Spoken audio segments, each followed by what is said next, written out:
नमस्कार मित्रांनो, दररोज नवीन या यूट्यूब चॅनलवर तुमचं स्वागत आहे। तर महाराष्ट्राला हादरून सोडणारी घटना घडलेली आहे।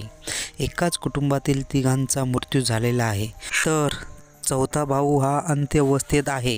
अचानक मुले व वडिलांची तब्येत बिघडली आणि त्यामध्ये वडिलांचा मृत्यू झाला आणि दुसऱ्या दिवशी दोन्ही मुलांचा मृत्यू झाला। दोन भावंडांसुद्धा मृत्यू झाला।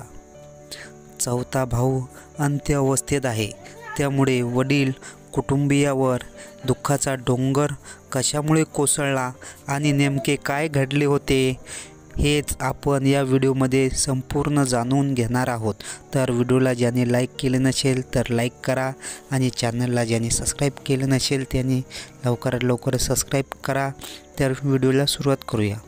कोल्हापुरातील करवीर तालुक्यात मांढरे हे गाव, या गावात असणारे हे गाव सदन आहे। या गावामध्ये ऊसाची शेती केली जाते आणि ऊसामध्ये अनेक जनावरे राहतात। या गावामध्ये मोठे कुटुंबीय सुना नातवंडे मिळून असे मोठे कुटुंब आहे।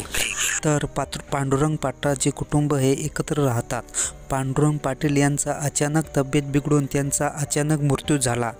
त्याचा मुलगा कृष्ण पांडुरंग पाटील वय 35 वर्ष याचा सुद्धा दुसऱ्या दिवशी अचानक मृत्यू झाला। नंतर रोहित पांडुरंग पाटील याचे वय 27 याची सुद्धा अचानक तब्येत बिघडली व दुसऱ्या दिवशी त्याचा सुद्धा मृत्यू झाला।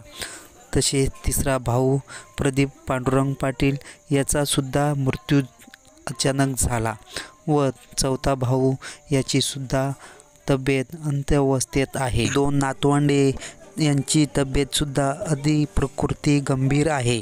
या सर्वांना तर लोक असे अंदाज बांधतात की यांना अन्नातून विषबाधा झालेली आहे।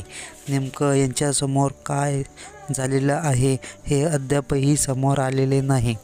तर या सर्वांना अन्नातून विषबाधा झालेली दिसून आलेले आहे, पण कशामुळे झालेली आहे अद्यापही समोर आलेले नाही। तर तुम्हाला काय वाटते आम्हाला कमेंटद्वारे जरूर कळवा आणि व्हिडिओला लाईक आणि चॅनलला सबस्क्राईब करायला विसरू नका। तर धन्यवाद।